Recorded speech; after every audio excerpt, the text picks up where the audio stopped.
You're listening to JTE Movie Thinks. Is that the title? Is that correct grammar? All right, we'll go with it. It's a show about movies and thinking. And now, here's your host, every man's hero, JTE. Hey guys, welcome back to another episode of JTE Movie Thinks. I want to thank everybody out there for listening. My numbers have been steady, they've been going good. Very proud of this podcast. I love talking movies with my friends, and we're going to continue that tradition today with Mr. Ken Napzok. Hey, how you doing, man? It's great. I'm so happy to be in your room. Yeah, I know. This is a little different setup than yours. You don't have any pictures hanging on the wall. I know. You know what? I have like 3 movie posters. Yeah. I haven't bought frames. I'd hang it up because it kind of looks like some kind of sex trafficking den that you've gotten here. This does look like a lot of massage parlor rooms I've seen. Yeah, this is off-putting, but I'm glad to be here. Glad to be back on the show. And just for, because this is a podcast, let's talk about the color. It's kind of like a... Poop brown. It's good. It's good. I'm going to go poop brown, but it's definitely a weird coffee brown. Exactly. It's a good coffee poop brown. It's like that after your morning coffee and you have to run to the bathroom brown. All right? Why are we talking about poop? I'll give you that. So anyway... I do miss the Moe's Tavern type feel that you have, though. Yeah. The first 2 episodes. Am I the first 3-time guest on this show? Ellis was twice. Okay. I think, yeah. As long as I am farther along than Stacey Howard. Yes, you are, because you were with Lou. So you Ellis had his own episode, and he had a double with Finstock. Okay. You've had one. I think Ellis and Finstock have had some doubles before. You're the first. Good point. You're the first to have 3. His second by himself. Okay. So there you go. Okay, I'll take it. Yeah, we'll take it. Hey, whatever you get. Yeah. So let's just paint a picture here. We were watching the Pacquiao-Mayweather fight today. Yeah. We went to Ellis's, who was gracious enough to host a party. Mm-hmm. It was fun. I mean, the fight didn't live up to all the expectations. No, it was I disagree. It was a very interesting ballroom dance that occasionally they punched each other while they were dancing, which was weird, but it was good. Yeah, I said this while we were watching. I said if Mayweather was a Care Bear, his name would be Hugs. Oh, that's cute. I didn't hear that. It was on Twitter. Do you follow me? I don't think so anymore. He just keeps grabbing Pacquiao's head and dancing around. It's not good. It's bad. But listen, anyways, we're here to talk about movies. You know how this show works. Like you said, this is your 3rd time on the show. Yeah. I ask you about what's the last movie you watched at home. And again, not something you had to watch for press screening, not something you had to watch because you're writing a review or you're about to do, but you produced the Schmoes Know Show. I don't do any of those things. Yeah, so. You don't do them anyway.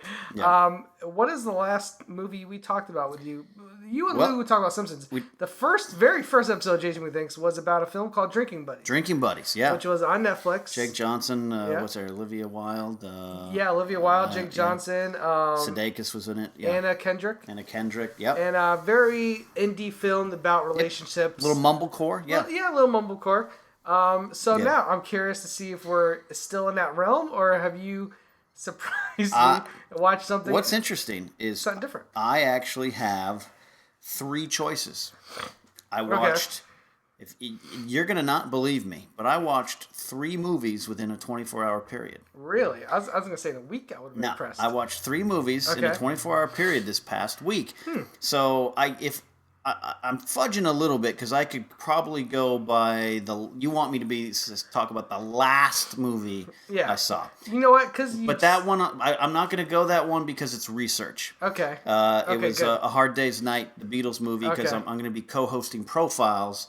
Maybe by the time this airs, I may have already had the episode on May 12th. May have already, but I'm co-hosting Profiles with Scott Mance, and we're profiling Beatles movies. And Mance loves the Beatles, and as do I. So I watch Hard Day's Night, but that's for research. Yeah. The one I watched right before that, I watched back-to-back double feature. Okay. I watched, and the one we're going to discuss is Grosse Pointe Blank. Grosse Pointe Blank. Yes. Wow, this is really. I'm drawing a complete blank. I rewatched this movie not that long ago. Of course you did. Maybe I'm not saying like months ago, maybe a year ago. Okay. About a year ago, I rewatched it. Good. I remember watching this movie for the first time back when they had pay-per-view. Oh, wow. On regular cable. When this movie, I didn't see it in theaters, but when it hit pay-per-view, 7 8 months. Back then, you had to wait almost a year for something to hit VHS. Oh yeah, the street dates on some of those VHS tapes, and they'd be like $80. Yeah, and it was weird. Take a year. Yeah. Nowadays, you wait 3 months, it's on your, on demand. That's why I would join Columbia House to get those 10 VHS tapes for a penny. It was a scam. Because every other movie was like $29.99 plus tax. It was like $40 a movie. Mm-hmm. But they get you with that free first free. 5 movies. Yeah, but anyways, yeah. So, okay, this is a movie I enjoyed when I saw it. But I appreciated it more as I got older. As you get older? I saw it in the theaters when it came out in 1996. Okay. I saw it with my friend Megan Ray, who we were in radio together. Mm-hmm. She was the night DJ, I was the morning DJ, and of course the movie features radio and music heavily. And I was a fan of Cusack before. Mm-hmm. I remembered him growing up. One of the movies I saw a lot growing up was a movie called Journey of Natty Gann. Wow, never heard of Journey. I think maybe 1983. I'm not manse with the dates, but Journey of Natty Gann, John Cusack, one of his early movies. I'm a big fan of the movie 8 Men Out.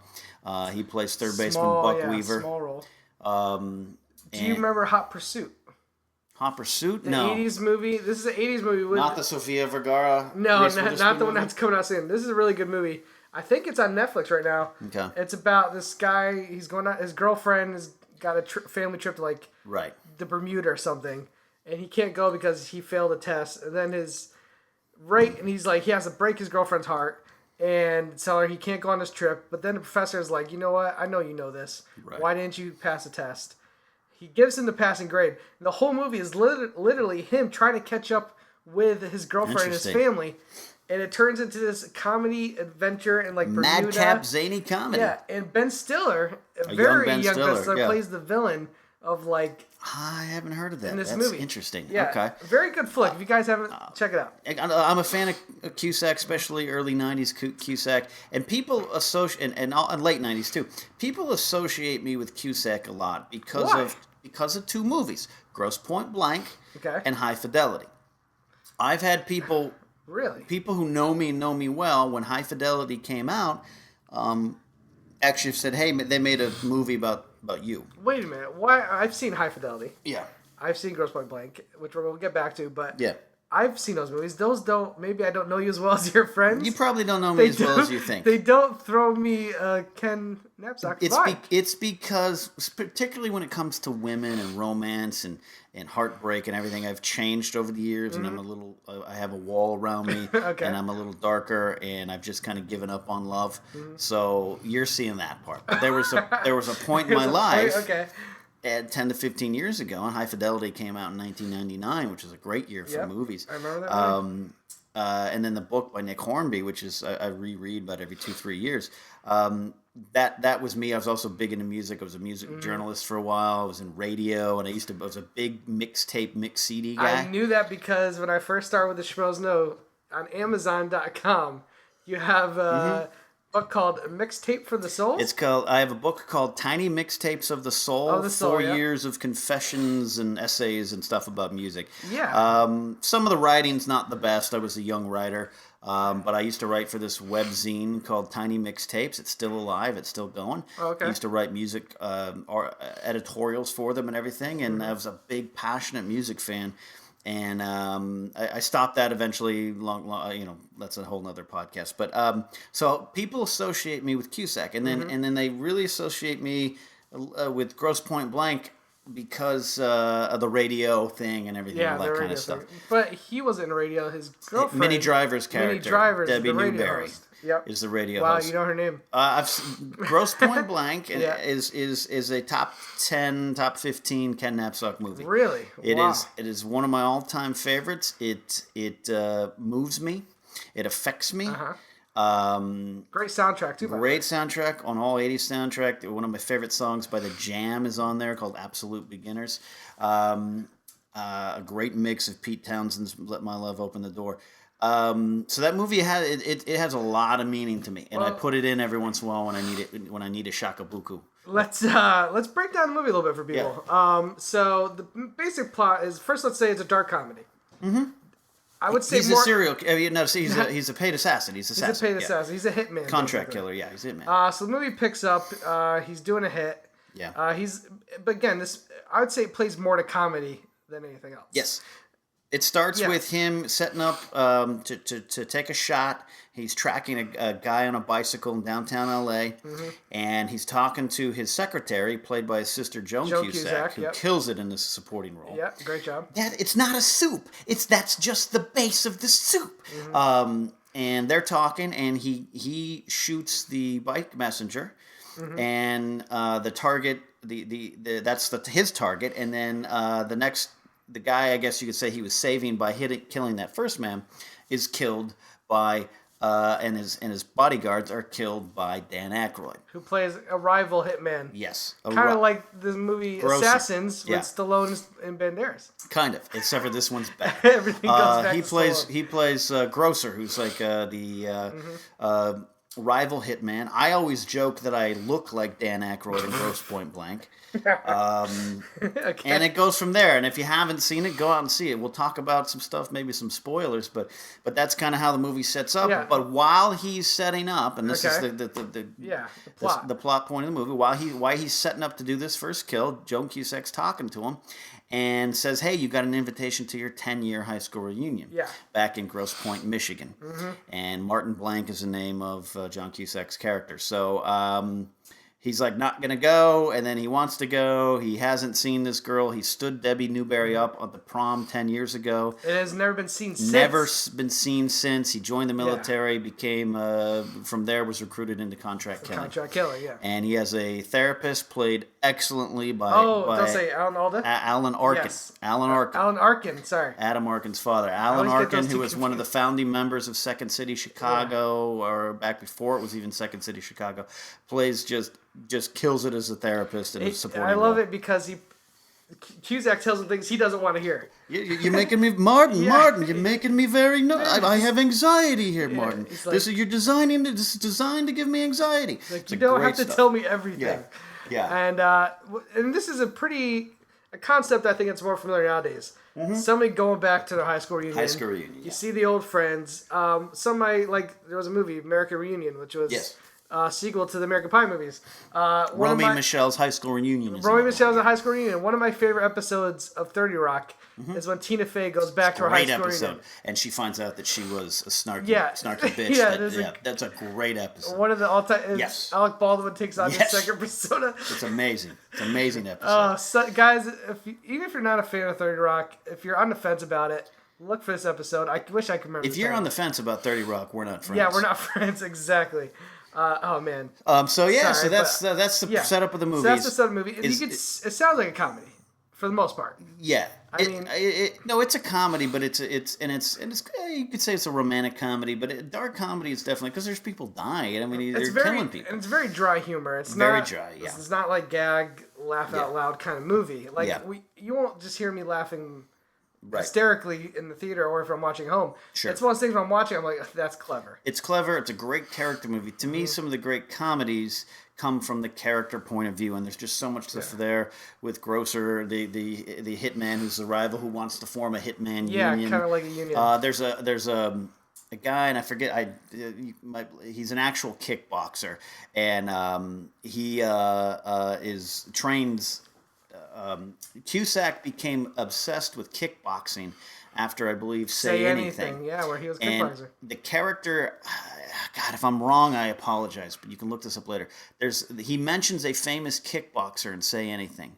Well, that's the guy in Grosse Pointe Blank. Oh, really? He became obsessed with him, and he trained with him. So he cast him in this movie, and he is that European guy who comes to kill him because Cusack's character botched a hit and killed a client's dog. And also, Dan Aykroyd's after him because he goes, "You're not joining us. You're against us." So Aykroyd's after him. Aykroyd rolls on Martin Blank and gets some feds. One of them played by Hank Azaria. That's right. And they're after him too, but they can't take out Cusack's character until he commits a crime. And there's some great dialogue with the feds. We're the good guys. The bad guy has to kill the good guys before we can be the good guys. Otherwise, we're the bad guys. And I will say one of the strong points of this movie is the supporting cast. Like you already said, Alan Arkin is really good. Minnie Driver coming off her Good Will Hunting fame. Yep. This was one of her films right after that. Yep. early role by Jeremy Piven, which I love. Jeremy Piven, back when he and Cusack were best friends. And he had less hair. Less hair. Imagine that. Yeah. Imagine that. I love, he plays like the old high school buddy that Paul. he hasn't seen in like 20 years. Well, 10 years. He hasn't seen 10 years. The second he sees him, they'll go right back into their old thing. And they go back, and that great scene, so Cusack comes back into town, and he goes to the radio station that Debbie Newberry is a DJ on. And as a former disc jockey, I can tell you there's some factual errors and tactical errors in that scene and everything, and it always kind of drove me crazy, but it's a great scene anyways. He kind of reintroduces himself to Debbie on air, and that's a great scene. She's shocked, but she takes over as a DJ. She uses the audience. The power seat. One of my favorite things is he can't be comfortable until he has the power seat. Yep. And if you've ever gone to a restaurant with me, JT, I seek the power seat. Wait, what's the power seat? The power seat. How do you know which one's the power seat? You have to face the door. Oh, okay. Otherwise, he might get Tony Soprano. I was gonna say it sounds very you mob. have to face the door. And one of my my best friend who's like my brother. He's a police detective, and I have to give him the power seat whenever we eat because he's got the gun. So I love that scene. Martin Blank's trying to go for the power seat on air. She confronts him. Should I take him back? People call in. There's just so much there though, and he unravels. He goes to his old house. His old house is now a convenience store. Yes, it's 7-Eleven. He runs into Jeremy Piven, Paul, who's a realtor. What's John Cusack's name in the movie? Martin Blank. Martin Blank. Okay, because I remember Jeremy Piven's like Martin fucking Blank. And then they get in the car and they're driving. And it's one of the best movies in the scene is that they haven't seen each other for 10 years. They're best friends, and they're just kind of driving. And Jeremy Piven is just kind of, what you been doing, man? How's it been going on there? 10 years! Yeah, that's what I was thinking. That scene is completely improv. What have you been doing, man? For 10 years. Imagine your best friend leaving, mysteriously leaving and coming back. That's how you would react. And that scene was completely improv. Really? They just rolled the camera and went for it. Do you remember who directed this movie? I don't. Oh my gosh. You know what? I just saw the name. And Cusack's producing team is behind it. Excuse me. What's his name? DV Senis or what? I can't say his name completely. Wasn't it the same guy who directed? Oh God, you're killing me. What is it? The internet needs George Armitage. George Armitage is the director. Okay, the guy who also directed Miami Blues, The Late Shift, about the late night host wars, The Big Bounce with Owen Wilson. So he's done a couple things, but this is by far his best thing. Steve Pink, who is the security guard in the movie. Oh, Steve Pink. He's the guy who directed Hot Tub Time Machine. Yep. Steve Pink, and then D.V. DeVincentis and Tom Jankiewicz all wrote the script with Cusack as well, and they did so good. The dialogue, it's kind of whip smart. It is fast. It is quick. But I said it you're right. I've never found myself hysterically laughing with that movie. Yeah, it's just a constant. Steve Pink plays the alarm company security officer, and the choice that Steve Pink makes with that character, while he's talking to Cusack and he's biting his lip the entire time, it is an amazing comedic acting choice to really explain a character. So the movie, down to that stuff, that's why I love this movie. And there are some cool action scenes. There's a great fight scene, We mentioned the scene where he goes to like a 7-Eleven where his house used to be. It's a great scene, and he's kind of in shock. Yeah. And he can't help... Some hitman shows up. Well, that's the second time. So the first time he goes... that's right. The first time is he has that great scene. Cusack's so good, man. When he's on, he's on. And the clerk's working there, and Cusack's like, what are you doing here? I'm working double, man. What are you doing here? How long you been here? Where's your manager? And it's his house, and he goes to his mom's in an insane asylum. You start to see why this guy left. On the night of the high school prom, he's supposed to pick up Debbie Newberry and go. There's that. So when he goes back, the clerk is there. Cusack knows he's being followed, and there's a shootout with a great cameo by the Pulp Fiction cardboard standee. It's in the background of the shootout. Okay, because this is a Miramax film. Yeah. And great shootout in a convenience store. That's great. The fight scene with Mirror in the bathroom playing in the background that happens at the high school reunion. The high school reunion itself has some great moments. We got to get into the emotions of it. Well, let's just talk. First of all, anytime you see a reunion movie, the third act has to be at the actual reunion, because everyone comes together, and there's always that tropes. And I love Cusack in this movie because there's a scene you just mentioned where he goes to his old locker. Yes. And it's literally scary looking hitman guy. Yeah. And he's been in a bunch of our movies. I can't. That's good. That's the kickboxer. He's guy. the I'm gonna look his name up. Yeah. And it's this brutal fight where he ends up killing him, I believe, with a pen or a pencil. A pen that a guy had given to him at the reunion, going, "Hey, I don't have a business card. Take my pen." Exactly. And then it's so funny because then it turns into this funny scene where Piven is helping him get rid of the body. Yes. Because they wrap it up in a banner. Yeah. And they're trying to get him downstairs. His name is the character's name is Felix La Poubelle. Oh, yeah. That's Joan Cusack says Felix La Poubelle, and it's Benny Urquidez. I'm not saying it wrong, but I believe the guy that is mentioned in Say Anything. Okay. Also, Michael Kudlitz plays Bob DiStefano, who is the cocaine guy, the car dealer, Bobby Beamer. He went on. He's in Walking Dead right now, but also he was excellent in Southland as the lead training officer. I know who you're talking about. Yeah, okay. who was the gay man with a back problem and addiction to painkillers. Yeah. K. Todd Friedman is also the guy. He plays Kenneth McCullers, the other federal agent, and I want to give him credit because he's so good in that too. So refresh my memory because I know. He goes there, Mini Driver's there. Yeah. There's that whole thing where, there's this great scene where he picks up a baby. Yes, it's a shakabuku moment. Yeah. Where this one of the people that he went to high school with. At the reunion, is married, has all his kids, and she's like, "Can you hold this baby for a minute?" Yeah. And the camera is right on. It's almost a POV from the baby. Yes. And he's just kind of seeing life in a new way. Or I don't know what exactly is happening. He has this moment. He's gone into this life of killing. Mm-hmm. He justifies it because it's business. He keeps saying this line: "It's not me. It's not me. It's business." Yeah. And if I show up at your door, chances are you've done something to get me. So he has this, but he's having at the 10-year mark, 28 years of age. He's not sure of it anymore, and it's a midlife crisis. It's a quarter life crisis, really. And he's going through those things, and he has this long lost love, and he meets her again. The feelings are coming back. And so when he has that moment, and he's talking to the former classmate, and she's like, I'm married, this kid now, and he's like, how is it? And she says, it's great. Some people say it's not, but it's great. And there's this newfound freedom in being married and having a family. And he holds one of the best movie babies in history. Yeah, right? It is one of the best movie babies in history. The great big blue eyes and a great face, great reaction. It's a great shot.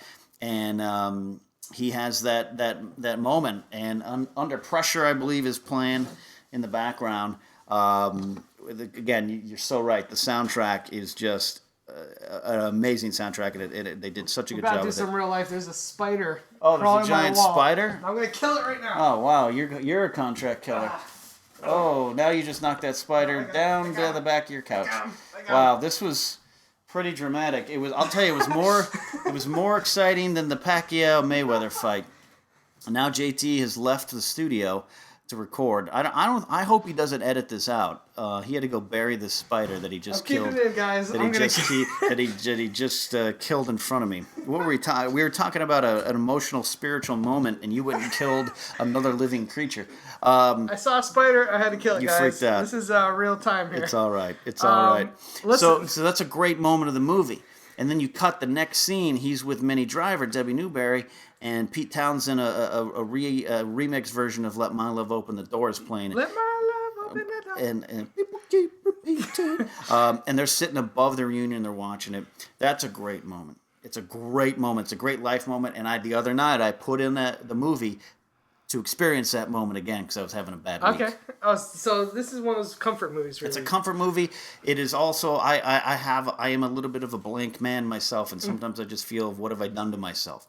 Can you remind me of, he does tell me, because the big question was, why did he just literally get up and leave and disappear from everybody? Yeah. And I believe there's a moment in the movie where he tells me, Driver, he goes, I just woke up one day and was like... I was sitting there, getting ready to pick you up. I'm paraphrasing. Getting ready to pick you up to go to the prom, and I'm sitting there in my tuxedo, and they've got the corsage, and that was the first moment in my life that I realized I wanted to kill somebody.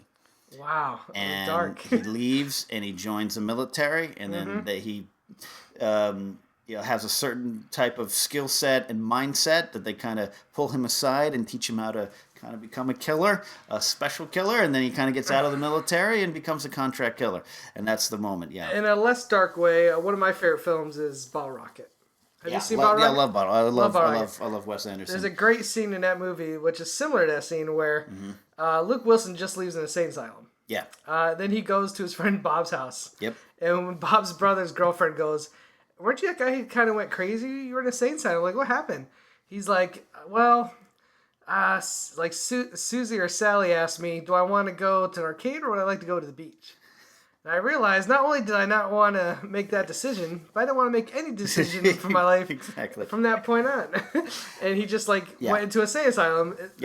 It's like they just have something in their mind is broken, and they have to do something. And it's a little. This movie to me is not so much about depression, which is a theme in my life, obviously, as you know, being serious. But this movie, there's a little bit of there's hope. There's hope that emerges, and that's what this is about. But and that you can change and you can refine your center. But I went a little crazy myself. I didn't want to kill anybody. But I grew a beard and long hair and not that that's bad, but and this was when lumbersexual was a thing. Now I didn't have a hipster beard. I grew a man beard that was 3 inches long. Grew my hair, and I kind of made some decisions that affected my life and career and profession and so I need sometimes those moments to kind of refocus and center that this movie has. Listen, I get his character in this movie. Yeah. I was living in LA for 4 or 5 years, working in TV, film production. Walking in on Penelope Cruz. Exactly. Then one day I said, I've had enough. Yeah. And I moved to South America for a year. Yeah. And literally just almost, not recharge battery, but just kind of clear this table. Yeah. Sometimes you just got to hit reset. We do. And that's this past week, I know this is airing a couple weeks after, but I technically quit Schmoes Know. I actually called Mark Ellis and texted him, I should say, and said, because I break up over text, apparently, and said I can't do it anymore. Really? Can't do it anymore. And Ellis talked me out of it, and give him all the credit. And that's why I put in this movie. I needed a little shakabuku moment. Totally understand that. Yeah, and there's also the reunion. One of my favorite moments in the reunion is Jeremy Piven's character, Paul, runs into the hot blonde Jenny Slater. Okay. And he's like, "Hi, Jenny Slater. Hi, Jenny Slater." And she's like, she's just ignoring him? Yeah, we had homeroom together. Yeah. No. Hi, Jenny Slater. And she walks away, and he's like, "I was looking for a little validation, but I guess I came up short." One of my favorite moments, and I've used that line a lot in life. I love Piven in this movie. He's great. He's so Piven being Piven. Yeah. He's sometimes one-dimensional, but when he hits it out of the park when he does it. In a supporting role, I think Entourage kind of proven, when he's in a supporting role, he kind of shines the best. Yeah. I'm trying to think of, because we're talking about these kind of movies that you said you put this in because you were in a funk. Yeah. I'm trying to think of movies that kind of do that for me. Mm-hmm. I guess it depends on what kind of funk I'm in. Yeah. There's certain movies I'll definitely, if I break up with a girl or I'm just feeling kind of depressed about love life. Yeah. I have movies that I'll throw in. Movies to get you out of the funk or to help move the funk along? Move the funk along. I got a really... not bad relationship, but a really bad breakup. And I remember watching in theaters months after the breakup, 500 Days of Summer. Oh, I love that movie. Love that movie. And that movie struck so many chords with me that now I associate that movie with that breakup, no matter when it's on or when I watch it. I associate that movie with the relationship I had at the time, and I watched it in the movie. God, and if she's listening, I kill it. I feel so sorry, but she's married with a kid now. She's done a lot better than me.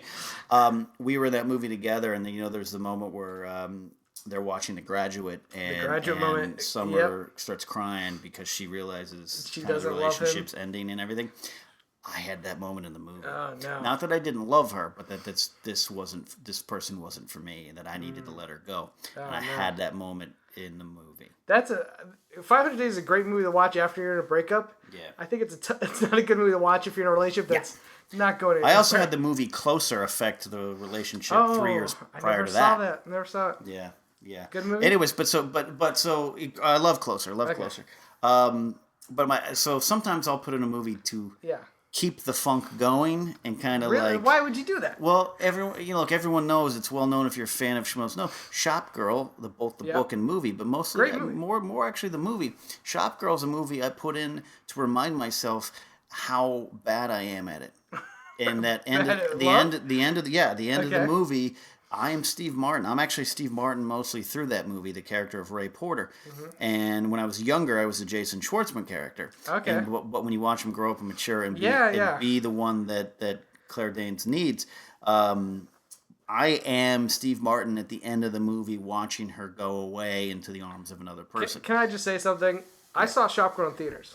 As did I, yeah. I love the movie. Yeah.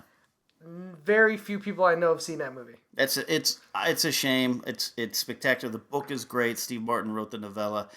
He wrote the script. I love it. When a movie comes out, it usually has a life after it's released. Especially if it's good. Especially nowadays, yeah. I can't remember the last time I even seen a copy of Shop Girl in the store. You know me, Ken. I buy a lot of movies. Yeah. You want to loan mine? You want to borrow my copy? I might have to because I don't think I've ever seen a copy for sale. It's a shame. Maybe because everyone has one. Maybe because if I did see it somewhere, it'd probably be on my shelf. Yeah. And it's not because I don't think I've ever seen it for sale. But that movie doesn't make you depressed, huh? See, it makes me depressed. It doesn't make me depressed. In a way that I put Shop Girl in. It's like it's heroin. I put it in to make myself depressed. That's not right. Now, that's not mentally good. Shop Girl. I wouldn't call it a depressing movie because Jason Schwartzman character does. If you attach yourself, the right people. If you attach yourself to the Schwartzman character, 15 years prior, that's me. The good-hearted guy who doesn't know, who's not mature enough, but mature enough to actually treat a woman right. He just shows up with a bag of French fries. Yeah. But Ray Porter represents a mature adult man that can treat a woman right and wears a suit. Guess what I have? I have 13 suits in my closet. But he can't commit to love. And in the end, Jason Schwartzman character is the better of the two lovers because his heart is open. Where Ray Porter's character, his heart is closed, but he really did love her. And that moment at the end of the movie when he says, I really did love you, that's the moment I connect to and connect with. Take a shot of dark here. This is one of my favorite films. Yeah. Lost in Translation. Love Lost in Translation. Yeah, that's another one. How do you read the end of that movie? How do I read the end of the movie? That's what I'm curious about. I've seen people who have bumped up the sound and claimed that they heard what they said. Yeah. And I listen. I can't remember. I don't want to know what I did go to it. I can't remember the end of the movie. I think the core of that movie for me. There's a lot of themes in that movie, and Sofia Coppola did a great job with it. And Scarlett Johansson's great in that movie, and Bill Murray's Bill Murray. Probably his best dramatic role. Centauri time. But I think he basically tells her, "Thank you, and you're gonna be all right." Okay.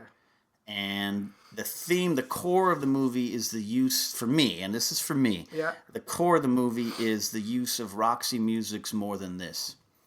I could feel at the time. I bought that soundtrack, by the way. It's great.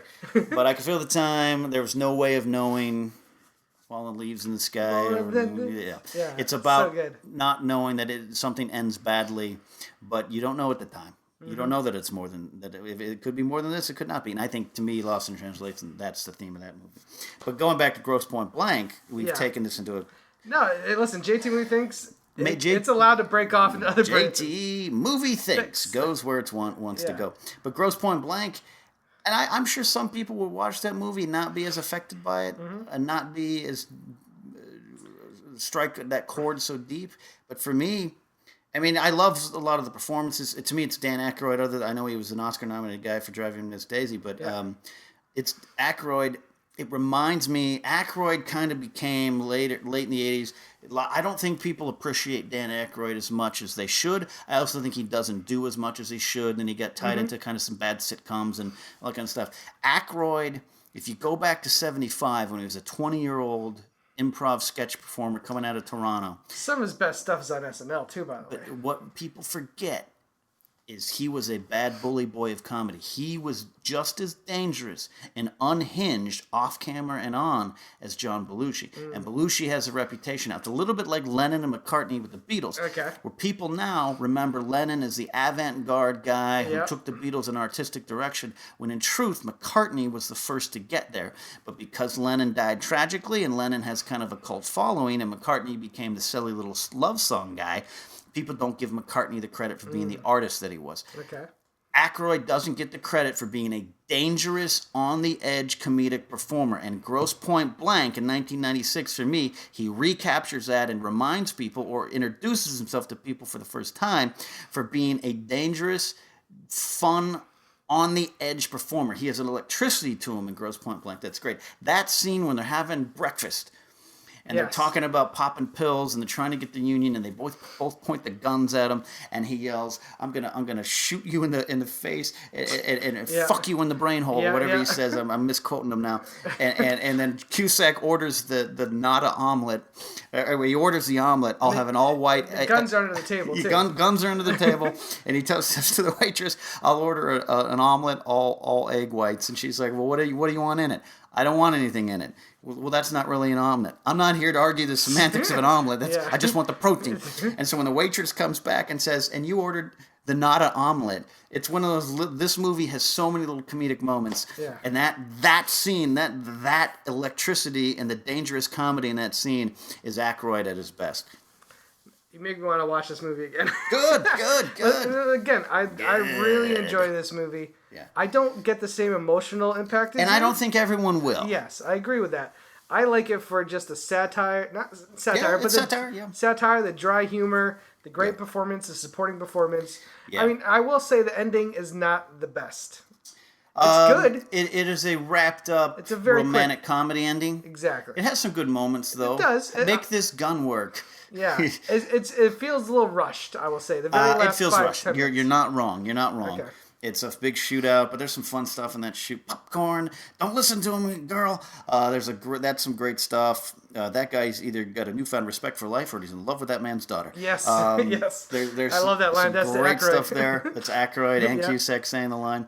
You're right, and it ends in a very romantic comedy way. That's right. Aykroyd says it, and then Cusack says it immediately after. Yeah, Cusack says it. I think Cusack says it first. He says it first. Okay. I'm either having a newfound respect for life or I'm in love with your daughter, and then they cut to Aykroyd. I think he's either found a newfound respect for life or he's in love with that man's daughter. Oh, so good. There's a lot of great stuff like that, and Joan Cusack again. Just all her scenes are in an office in downtown LA, yelling about the hollow-tipped point bullets, and I don't care. You get them here now.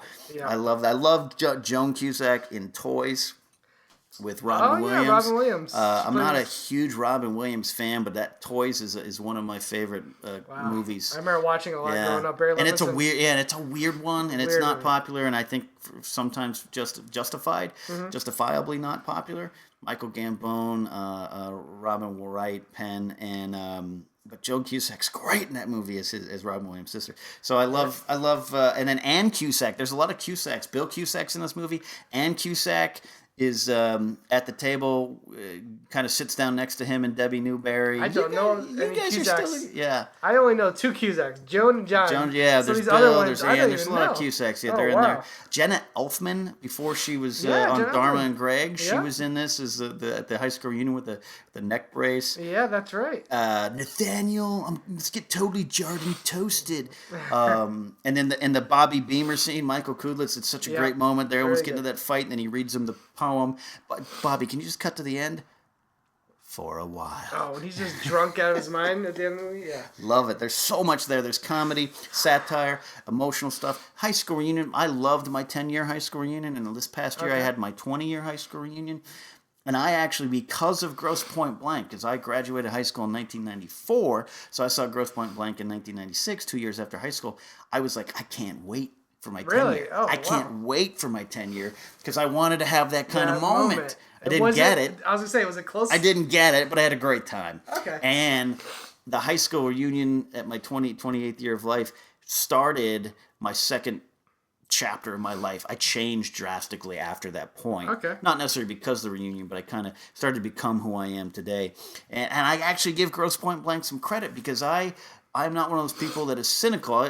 High school wasn't great for me, but I wasn't cynical about high school reunion like some people are. Like, why would I want to go see those people? Why wouldn't you? High school affects your life in a major way. And like people always say, life is... I had a problem with John at work. It's so high school. No, that's because life is high school. It doesn't change. Let me ask you this question real quick. Grosse Pointe Blank is about a reunion. Yeah. What is one of your favorite high school movies? Favorite high school like movies? Fast Times, Richmond High, Can't Hardly Wait, does Grease Breakfast count? Club, Grease. If your school is like Grease, let me tell you something. I want to hear that story. My mom grew up when she was younger. She was a dancer and she wasn't a singer, but she always wanted to be a dancer.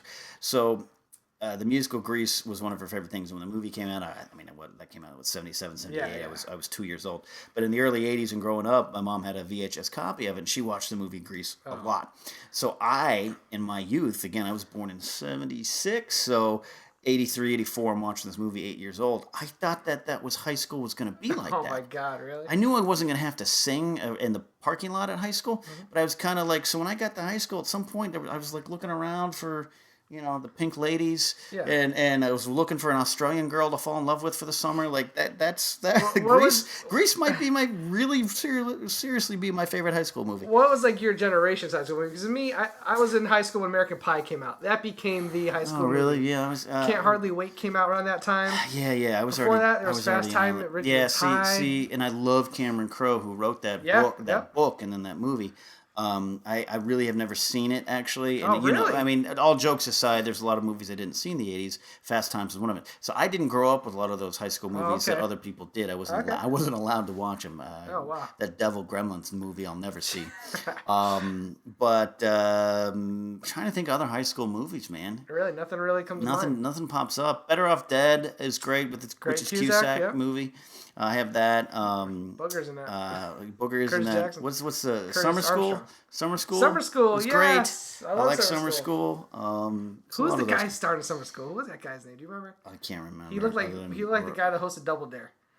Is it Mark? It wasn't Mark Harmon. Yeah. I think you're close. That might be it. We're checking right now, guys. If you guys haven't seen Summer School, I believe it is on Netflix right now. Rodney Dangerfield, man. Rodney Dangerfield. What about Rodney Dangerfield? No, I love him. It is Mark Harmon. Nicely done. It is Mark Harmon. Yeah, well done. Christy Alley's in that movie. A lot of great supporting characters. There's two guys who love horror movies, kind of like Copster and Cody. Right. Well, that's right. I'm trying to think, like, for me, like I said, American Pie came out while I was in high school. And yeah. Everyone was talking Why about. did I say Rodney Dangerfield? What movie I'm thinking too of him? You're thinking of Back to School. Back to School, yes. Sorry. But Summer School too as well. Back to School. I love Back to School. So you meant Back to School? No, I meant both. But no, I got them confused. I started doing the triple Lindy in my. All right, guys, we're back. We actually just cut real quick because I have a new segment, Ken. Since you've been on the show. Oh, it's great. The show's evolving. I like it. It's evolving. We end the show now with a thing called Quick Thinks. Now it's time for Quick Thinks with JTE and the fans. Thank you. I might use that again. So basically what I do is I say, just like I asked you, what's the last movie you watched? Yeah. I go to Twitter and I ask, guys, what's the last movie you watched? We'll mention it on the show. We'll give you our quick thinks about it. Sure, you got it. You're going to get 52 Age of Ultrons. Yeah, I got a couple already. The real MWM fan. Is MWM a wrestling thing? No. Okay. No Country for Old Men. Have you seen this movie? Love No Country for Old Men, yeah. It might be my favorite Coen Brother film. Would you say it's your favorite? Is it up there? No. In a weird way, Lebowski's my favorite. And It is? I wouldn't call that their best. Just personally, it's your favorite. Lebowski? Big Lebowski? Yeah. Oh, yeah, I just love it. That's my kind of comedy. But love No Country for Old Men. I'm a big law enforcement guy, as you know, and so the brutality in that movie speaks to some of the true nature of evil out there. And Tommy Lee Jones's character, but his monologue at the end is heart-wrenching in a way because it's a man that knows he can't stop the evil in the world. Good point. And I love it. It's a different movie, man. I loved it. Here's a movie I've never seen. I'm curious to see if you've seen it. Richard Linklater's Suburbia. Have you seen it? I'm familiar with it, but I haven't seen it. Sorry, pal.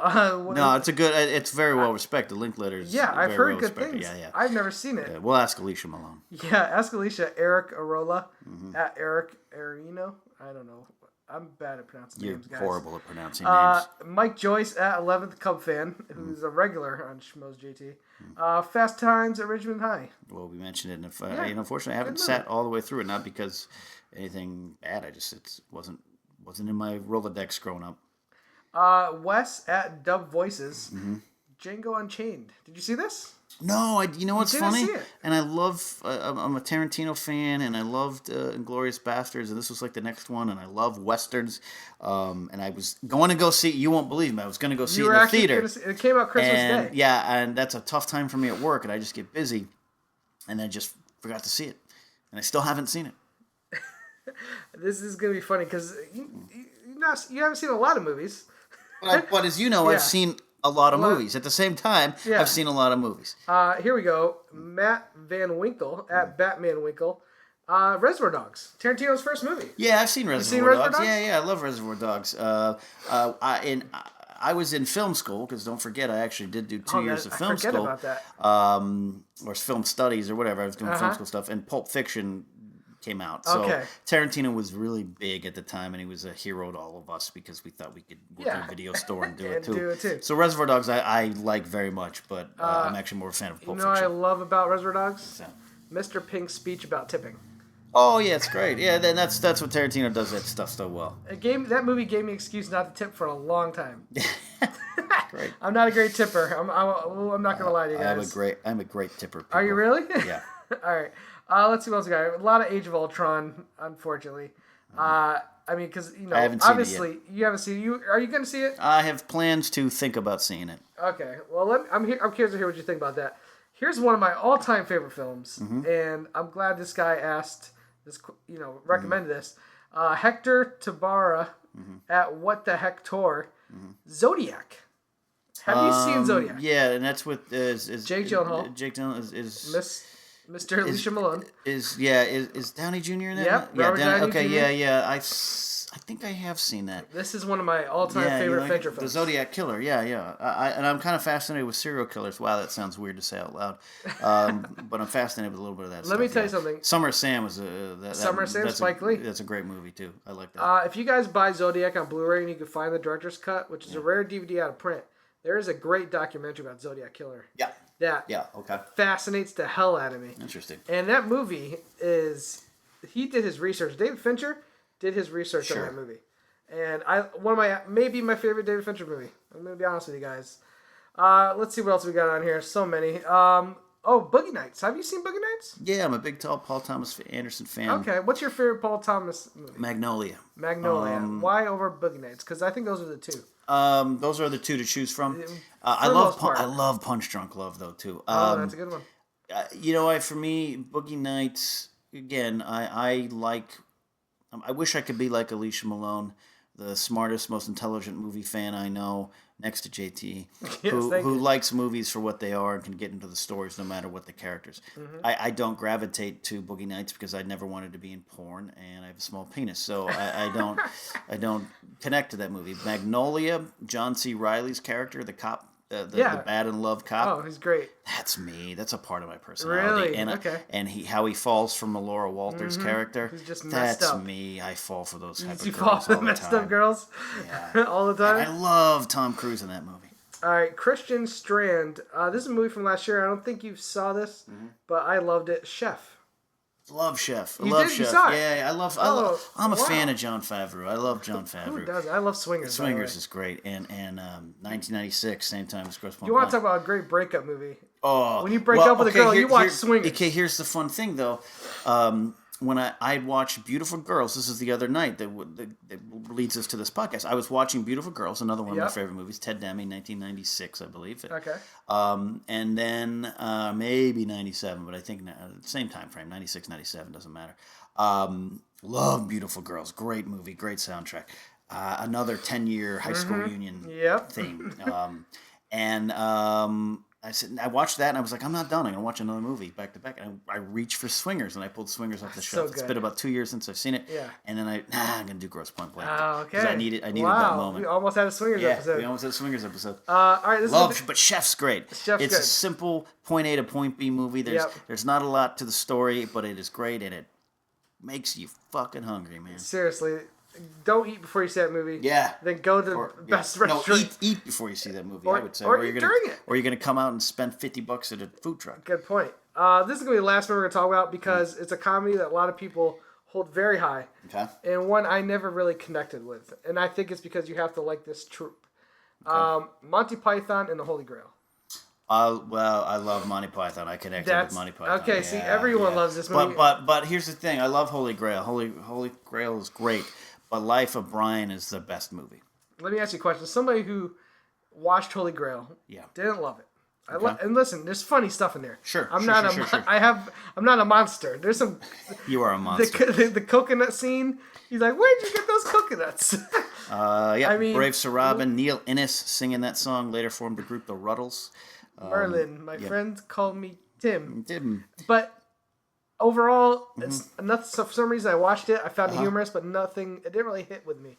Like it seems to hit with so many people. It's great. I am greatly influenced by Monty Python for part of my comedy. And if you know me from Schmoes Know, you're used to seeing my Dennis Miller side of my comedy brain, which is the historical, referential, sarcastic, cynical news guy. That is definitely part of my brain. Okay. But growing up, when I was in the Groundlings and did sketch comedy and improv, I was more of a Kids in the Hall Monty Python type of guy. Interesting. So if you watch some of my weird Periscope videos where I eat a sandwich in my car or I interview a Darth Vader helmet, that comes from a place growing up watching Monty Python's Flying Circus on repeats on Comedy Central and on DVDs and VHS and all that kind of stuff. So I love Monty Python. They influenced me. Holy Grail, though, I don't sit all the way through it sometimes. Really? Yeah. See, the singing in Camelot, all that kind of stuff. Some stuff I didn't grasp it. Life of Brian, which is the story of Brian, played by Graham Chapman, who is mistaken for the Messiah. Yes, this is the very controversial movie. Life of Brian is the smarter, deeper, more controversial Let me ask you a question for somebody who funnier movie. For somebody who didn't really like Holy Grail, do you recommend I still give Life of Brian a chance? Yeah, have you not seen it? Give it a chance. It is more of a movie. Okay. When Monty, I mean, Holy Grail ends with kind of a fourth wall breaking kind of thing, which is something I do love. But I think Life of Brian is a really great movie.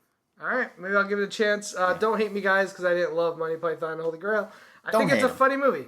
No, I get it. No, you're not wrong. Yeah. No, okay, no. I'm telling you, I'm a giant Monty Python. I studied them going into comedy, and Holy Grail has some great stuff. But I haven't watched it in maybe 15 years.